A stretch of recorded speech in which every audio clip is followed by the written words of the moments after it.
All right. We've spent some of the last 20 minutes Googling how to do a good podcast. So that you're prepared to make a podcast when you've already recorded one episode and then you Google how to do it afterwards. I think that's the right way to do everything, though. You've got to just jump into it first and then...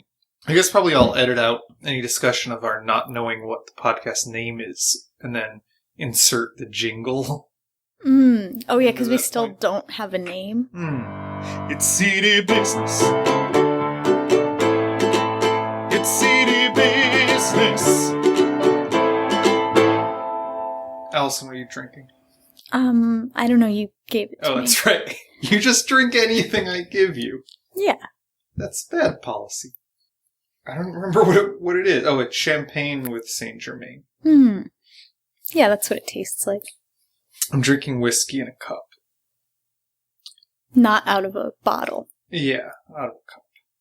That's how I order. I feel like I've been to Arcana enough recently so that they know my name, and also my order is, can I have whiskey in a cup? Is that how you order it? Yeah. Can I have some whiskey in a cup? So, you don't want ice or water? Well, if I want ice, I'll say, can I have some whiskey and ice in a cup? I see. But the important part is that it's served to me in a vessel. Yeah, I mean, you don't want any confusion about that. Yeah, I don't want them polluting it with their filthy hands. I want it in a cup. They're good people. Sponsors of the podcast. All right. Let's see. So we were talking about different segments to do. Right. Yeah. So the What's in the Garden Now segment. What's in the garden now? There'll be a jingle for that too. I'm not sure anything different is in the garden than there was last week. Well, here's what we should say is the weather this past week has been the only brutally cold weather the entire winter. We're approaching the end of March, but we had hard freezes all week. So you had brought out. Yeah, it actually snowed. So what I was going to say is that there's actually less stuff in the garden than there was a week ago. Did anything die? I don't think anything totally died. It certainly has grown less robustly. Yeah, I mean, the parsley got frozen pretty badly. It doesn't look so good. But I noticed there's quite a bit of cilantro that seems to be doing all right. I'd love to eat some of that. Yeah. That'd be good in my drink right now. Well, it's out there. It's available. It's too cold to go outside. I'll have to go out at some point because I wanted to grab some arugula for dinner. Oh, right. We're making a pizza right now. Yeah. Maybe if we always do this on Sunday night, maybe we'll always be making a pizza while we record this. Maybe. We make pizzas on Sunday night. The oven's preheating. Yeah, you had brought out a bunch of Tupperware to put over the plants that we were worried were not resilient enough to deal with the hard freeze. Well, so they put one big plastic tub over some larger plants, but then those other things that I put out there are actually official gardening equipment. Are they? They are. They even have a little vent in the top, and you turn these dials to either open or close the vent to keep things from overheating. Wow. I mean, what's notable about that is for all the world, it just looks like Tupperware. I mean, the tools we've used to protect the garden from the cold are big sheets of plastic, Tupperware, and then these things, which are apparently dedicated gardening items. Yeah, they're like a plastic cloche. They're basically like a little portable greenhouse. What do we do with them the rest of the time? Well, we've been storing food in them? No, they don't have a bottom. They just go on top of they're just that lid, and they're maybe a foot or so tall so that there's room under them for a plant. And then they have that little dial that lets you open or close them to the outside. with this, I mean, this reveals pretty obviously that you do all the gardening in this. Like, sometimes, here, the extent of the gardening that I do is if I happen to be outside with you and you happen to be doing it, maybe I will perform some supplementary and frankly, a task that does not require any skills. I'll do, but mostly it is all you. And I'm a bystander and like eater of the products. Yeah, you were afraid that you couldn't identify which things were salad and which things were weeds. That's true. There was one day when it was very cold and we were going to go out and have a salad, and Allison was too cold to go outside, and I had a fit of anxiety over my inability to identify what was edible and what wasn't. But we ate it and we're alive, so it was probably fine. Yeah, well, we settled it by determining that all four of the common weeds in the garden right now are in fact edible. And delicious, even. One of them is, better cooked because it's really hairy. So, yeah, I mean, I would like to garden more than I do. When it's nice outside, I sure enjoy being out there with you. I guess I'm a bad spouse. Because you don't share one of my hobbies? Yeah, I mean, it's a hobby that, feeds our household. I'm also a bad spouse in that I'm not your spouse. Well, yeah. In practice, I'm your spouse. But legally, I'm not. Yeah. I probably would be if it weren't for my debilitatingly poor credit. Well, that's a silly reason, I think, at this point. Just want to make sure we get that out to the podcast universe. Yeah, I mean, that's... Should we do I think you mentioned that last time. Are you going to mention... Yeah, because you wanted to read your my social security right. number. Should it be a reoccurring segment where I talk about my current financial disaster? No. Just like a 2-minute in each podcast. 2 minutes is a lot. So one thought I'd had is that what if we alternate episodes, and one episode is really calm, just reading of descriptions in seed catalogs, and then the other episode, and whether we post them at the same time or yeah. One were... and then the other one will be marked explicit. Yeah, no, that's really good. So what if we release two? One that's like, I mean, obviously we'll edit it down, but the extended cut. And then the second release simultaneously is just an edited out version of only the readings. Yeah. Yeah. And maybe even some bonus, half an hour of just calm seed descriptions in case that's something that someone will be soothed to listen to. Yeah. No, and that way someone who wants to be soothed doesn't have to listen to all the other stuff. Yeah. And I really like the idea of having one marked explicit. Yeah. I think that's pretty good.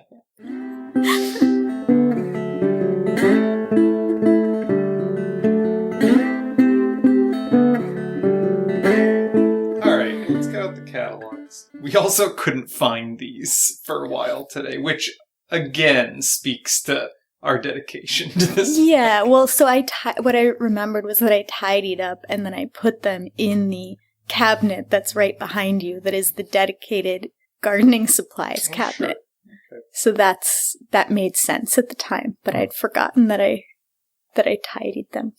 So I also emailed you 2 PDFs of catalogs, of seed catalogs, yeah. They're full catalogs, or are they entries of quality? They're whole seed catalogs that I don't even know. Bountiful Gardens, 2017. Yeah, Bountiful Gardens, reliable, open-pollinated, and heirloom seeds, is what they say. Well, I've never seen one of these catalogs that had, here's the design sensibility of some of these other catalogs. Now we should describe what the covers of some of these catalogs look like. Yeah, I mean, generally it's a big vegetable. Sure. A close-up of a vegetable. So the Burpees catalogs, which we have, we've spoken of some. You know how we feel. You know how we about feel about burpees. But the catalog covers, the few that we have in front of us, one is a close-up of some Roma tomatoes, one of which is sort of bisected, and there are a few cloves of garlic and leaves of basil. So it's like showing it, I would say, in a serving suggestion. Yeah, a food preparation. In the other burpees catalog, it's a lady blowing a corn cob. I think that's a child. Is that a child? Yeah. Ugh. Well, maybe. It's hard to say, but it's an extreme close-up showing off how big that sweet corn is that can't fit in your where you gotta cut it into pieces to boil it. Right? So it's some fucking lady or kid. It's like the focus is not really on the just face. the mouth. Right. Yeah. It's the mouth. And the ear of corn goes diagonally across the whole page to emphasize it's larger even than under life. the, what do you call this part of the magazine? The writing at the very bottom of the cover of the magazine that says, the name of it and the publication date and stuff goes beyond that down to the very corner of the magazine. So I would say the two burpees that we have in front of us are both treat the plants as food, like they're food preparations, it being consumed as food in both cases. The seed savers that we have is a colorful, lush garden of it's a collection of harvested vegetables. Oh, are they harvested? Yeah. Yeah, why don't you describe it? Yeah, so it's got squash and eggplants and cabbages and some beautiful flowers, and they're all arranged in a bountiful pile. Your pet favorite, Grow With Us. Seed Savers. Is it Grow With Us was our middle? It's actually called Seeds of Change. Oh. That's the company name is Seeds of Change. It says Grow With Us in 2016 at the top. Gotcha. So Seed Savers is the one that we have been into as having... that we talked about the most, yeah. So Seeds of Change, this catalog has just as like a close-up artichoke. There's a focus on a single artichoke in a bed of other artichokes. Yeah, it's unharvested. It's still growing. I would say presented florally, almost. Yeah. So definitely 3 different design sensibilities, I would say, on these catalogs. What's interesting about this PDF that you showed me is it is called Bountiful Gardens. It's the 2017 catalog for Bountiful Gardens. And there are 1, 2, 3, 4, 5, 6, 7, 8, 9, 10 people on the cover of it. They advertise reliable, open-pollinated, and heirloom seeds, no hybrids, no GMOs. Yeah, I mean, the cover is mostly filled with faces of people. Yeah, in the garden. They're all standing right. It's not like people at a ball game or something like that. They're in gardens. I think it seems like they're placing a emphasis on, it's a diverse group of people. The implication is that all these people are in vastly different geographic regions, presumably all using these seeds or something. I don't want to try to characterize where people are from, but you know what I'm saying. I'm really into... there's some interesting choices of people on the front of this catalog. The main people depicted are 2 young women in sort of wide brim hats, just smiling. But then there's a panel at the top of different people. There's an elderly couple, they were clearly asked to pose this way.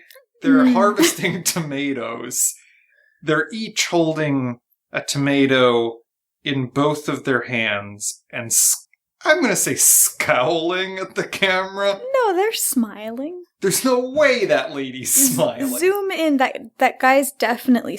Look, when you get old, sometimes the way you smile looks more neutral. I would say it seems to me like they are trying to get something done and someone made them stop and pose for a picture to their annoyance. It's a pretty, strained pose, I think. All right. Well, let's get on to the seed catalog. Okay, I just want to say that to the right of them, there's a guy, there's a picture of a lady and a guy. Lady looks like she got some fucking... Those look like leeks, big leeks, bunch of leeks. And the guy has a gourd, and he is thrilled. He's doing like the kind of picture that you would associate with, I don't know, if like a sorority was taking like a picture at a formal or something. He has his mouth agape in a way that reminds me of that. Yeah. Mm-hmm. As though to say, I can put this whole gourd in my mouth. He's pretty excited about it, yeah. Everybody else on the cover is normal looking. All right, well, let's take a look at this PDF catalog. Do you want to do a reading of a couple things? Yeah, I think what I'll do, I'm just going to start on page 2. They've got some new seeds for the 2017 season. So maybe I'll just read a few of those. Stella Blue Squash. This was a huge hit in our taste test. Productive, too. A Hokkaido-type slate blue, like sweetmeat, but with a different, equally sweet flavor and that rich, dry kabocha flesh. Bred for organic growing, drought-resistant, and keeps well. Delicious roasted, baked, fried, or in soups. From the breeder who gave us the Dark Star Zucchini. This is interesting to me already. I think I like it. What strikes me is that they are speaking to the reader like an insider. Like you have a lot of, here's what they expect that you know going into this. What sweetmeat is like. That rich, dry kabocha flesh, that you know what they're talking about when they're describing that flesh. From the same breeder who gave us the Dark Star Zucchini, that you would be, like, familiar with that. I feel like they're... Yeah, they are assuming a lot of knowledge. But in a way that I think it's not that it's meant to flatter, but it's meant to, like, draw you in as an insider, I think.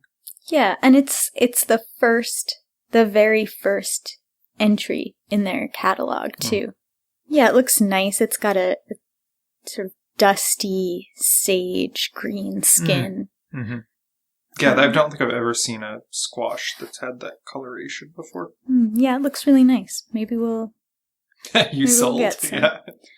I don't know. I need to start thinking about what seeds to order. Okay, Patio Pride Snap Pea.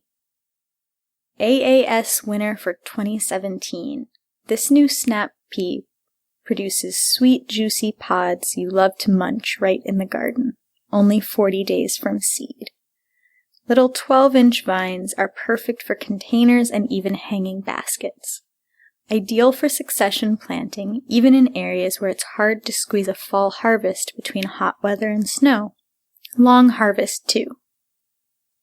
These are a little... And I'm sort of scanning over the rest of the page. They're a little longer than most of the other blurbs. I would say just a hair. Maybe.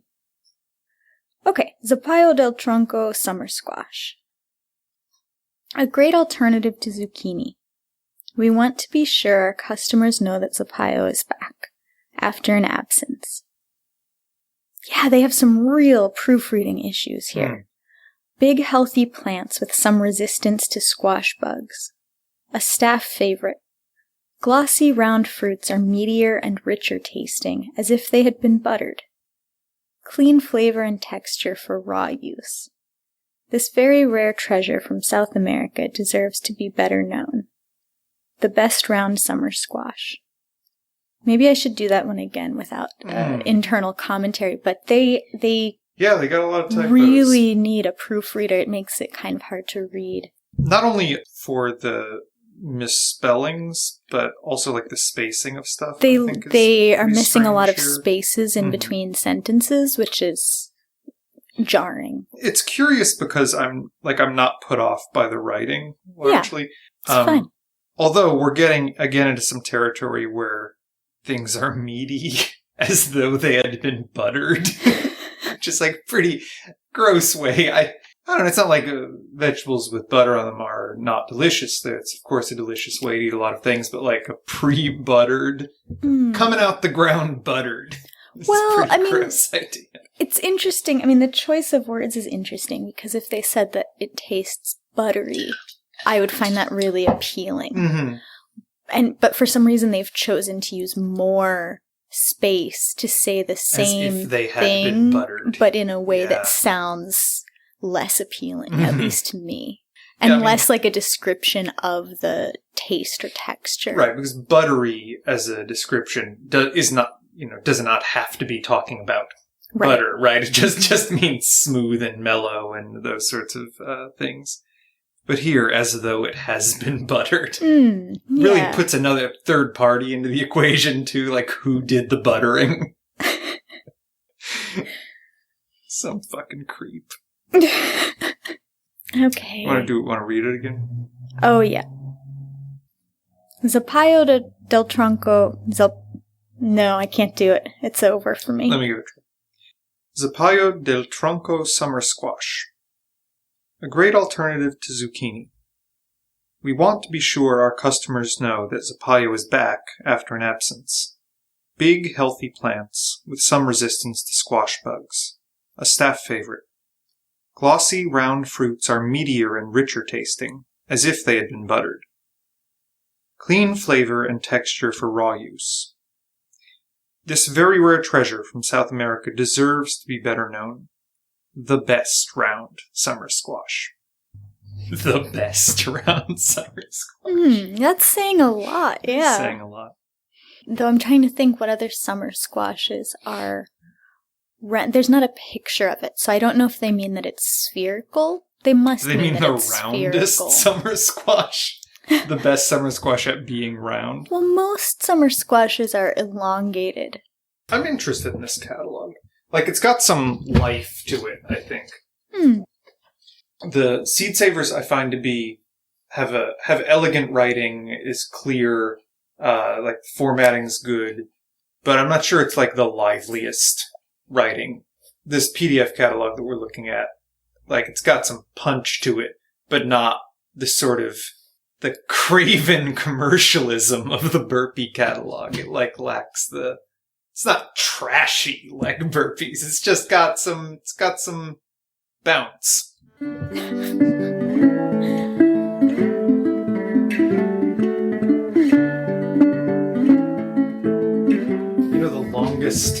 I think the longest email thread I've ever been on with like people replying to the same thread and conversing about it is this lung involvement !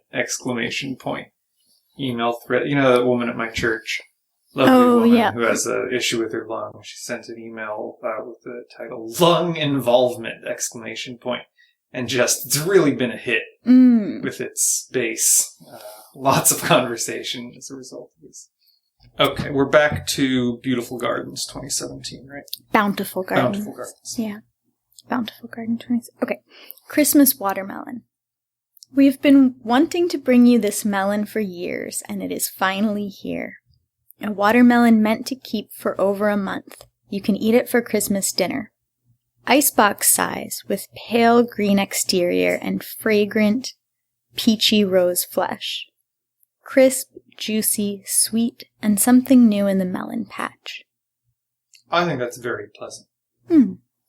Yeah, and the idea that it's a good keeper is important to convey. I just want to point out that there's a letter to not a letter to the editor. There's a, on the next page, we'll go back and read some more of these, there's a letter from the editor, letter from the Ecology Action Director. Do these often have what's the word for that when a magazine has a letter from the editor?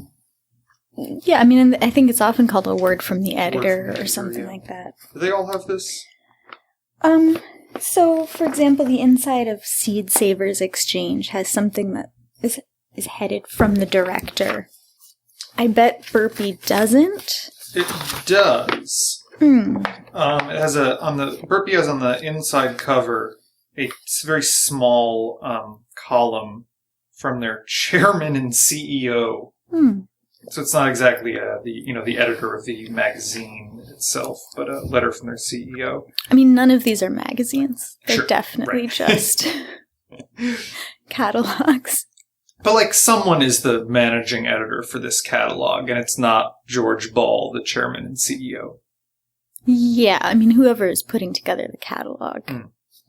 George Ball is a... But then again, I doubt Chris Kimball is putting together America's Test Kitchen, Cooks Illustrated. Yeah, right. Celebrity face on the... Right. I mean, there's a letter from Chris Kimball.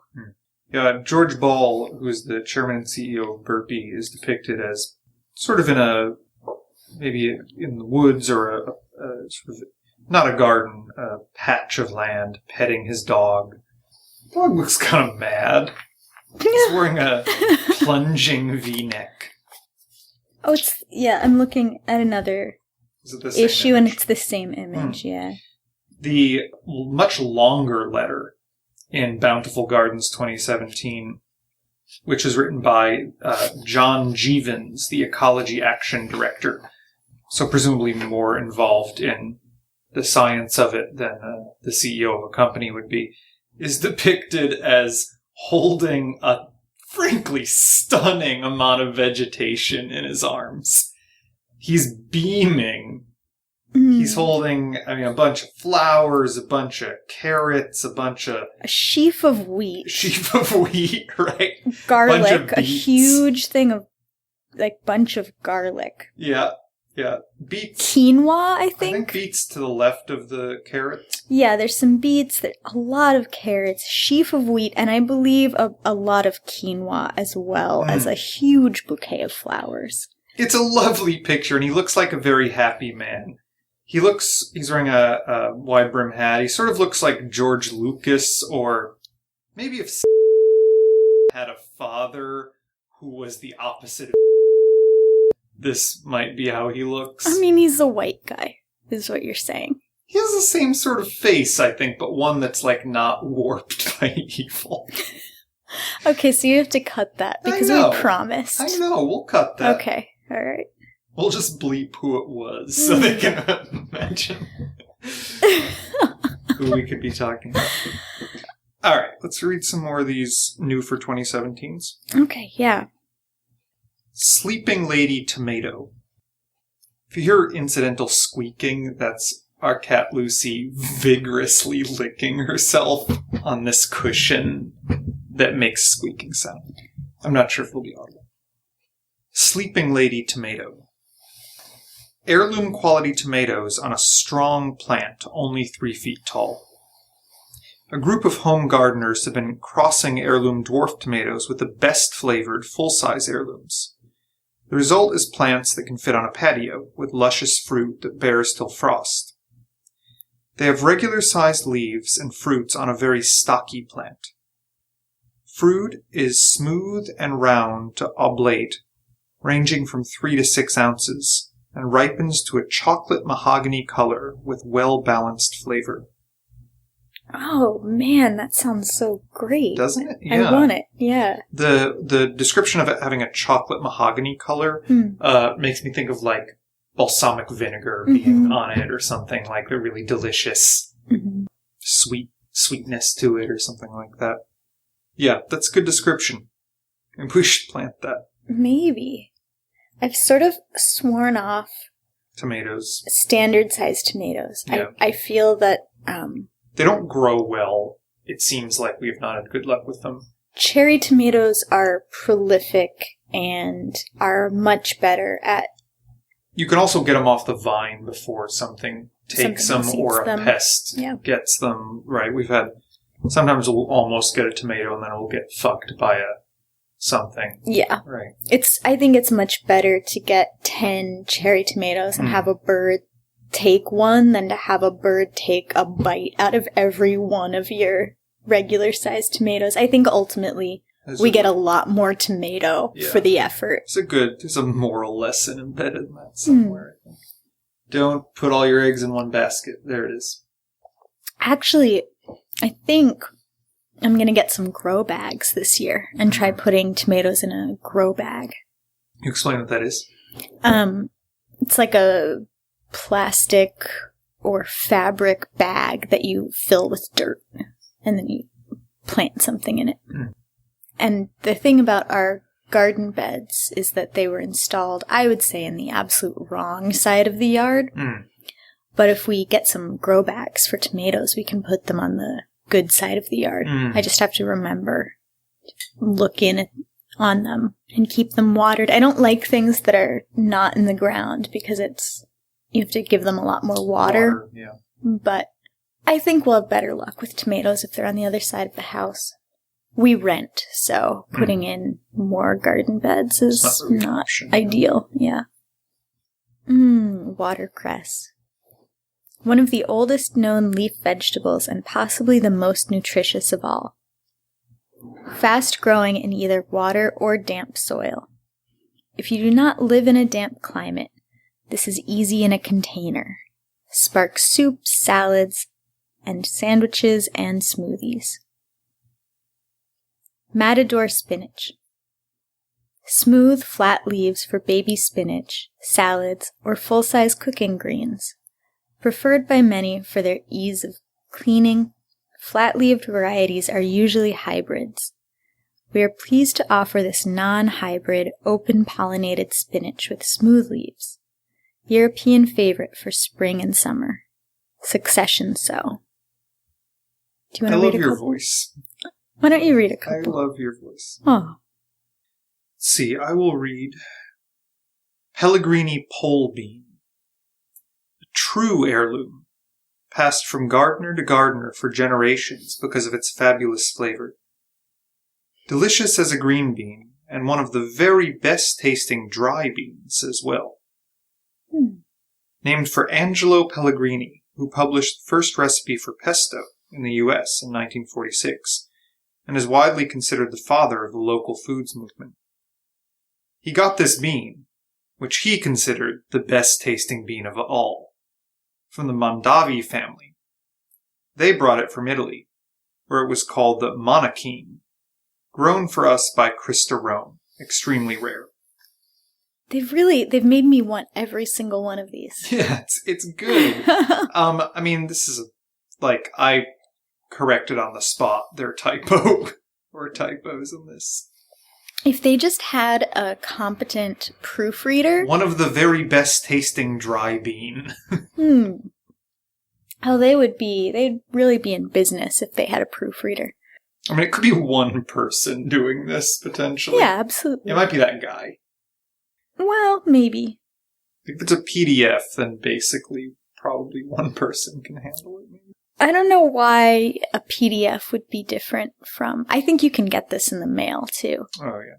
It's just, why use the paper? And do you want to read a couple more? Sure. Kuan Yin lettuce. Since we ran out of this lettuce in 2014, customers have been calling and asking for it. Kuan Yin is back! The great big, heavy heads of juicy, tender green leaves have earned this lettuce a following at farmers' markets. Customers say it is easy to grow, even in heat, and makes a nice big head with good flavor. Bolt-resistant for good crunchy head seeds. For good crunchy heads all summer.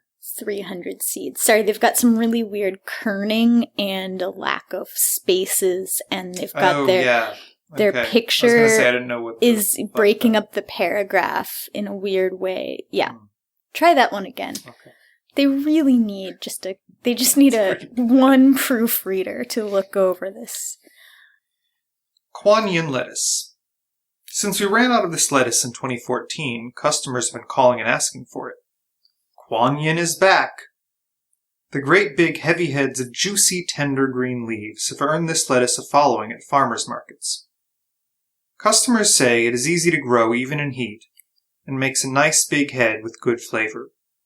Bolt-resistant for good crunchy heads all summer. At the end of it has the marking EZ. Does that mean easy to grow or something, or is there a key somewhere? I'm sure there is a key somewhere, but it's not in the front matter.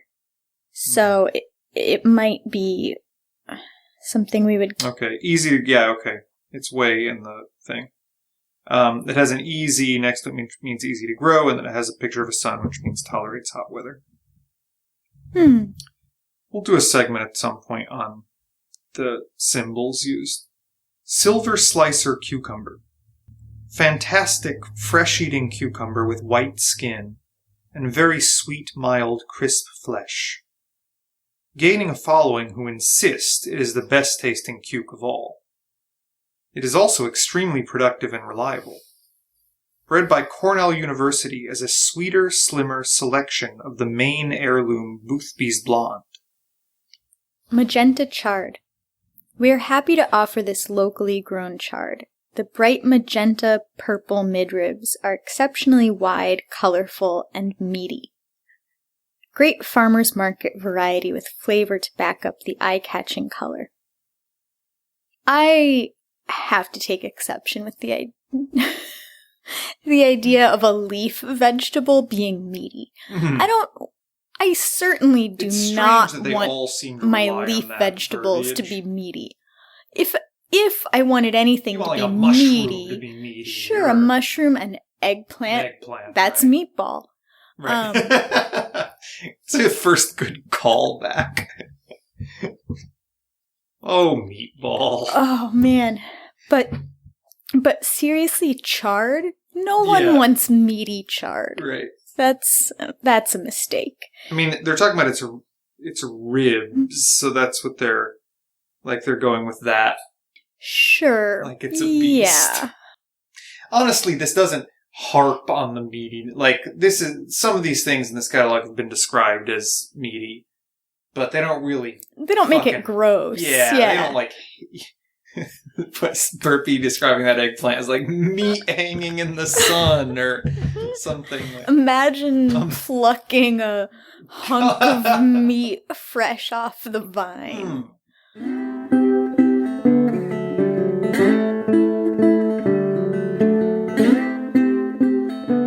So we have the power of life and death over her. The question posed is, if you own something, can you murder it? Yeah. Yeah, I mean, history has shown that is legally allowable. You probably shouldn't. Bad news for you, Lucy. Lucy cost $80. Yeah. $80. Do you have the receipt? I think so, yeah. I think I could prove that she cost $80. If you sold her now, what would the asking price be?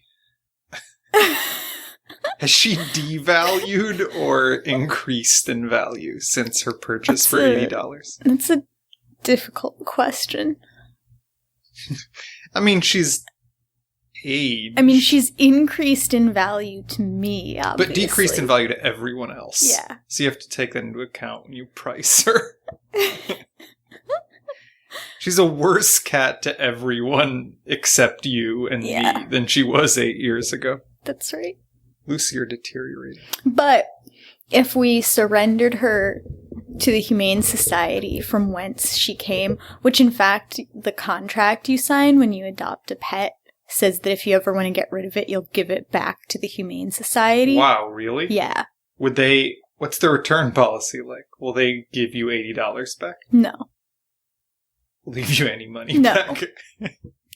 But you're supposed to bring it back to them instead of, like, dispose of it cruelly or in an irresponsible way. Sure. So if we brought her back to the Humane Society, and then they found someone else to take her, I guess that person would also pay $80 or maybe even more. Whoa, so they're running a racket. They can sell the same cat for $80 over and over again. That's pretty good. I don't know if that changes her intrinsic value, which is $80. Well, I don't know if that's her. That's certainly her legal value. The universe has dictated that is her value. She's so cute. It's city business. It's city business. Boring talk about seeds, city talk between boys. Mind-numbing chatter about ovals and spores. We'll dig a ditch and one bone.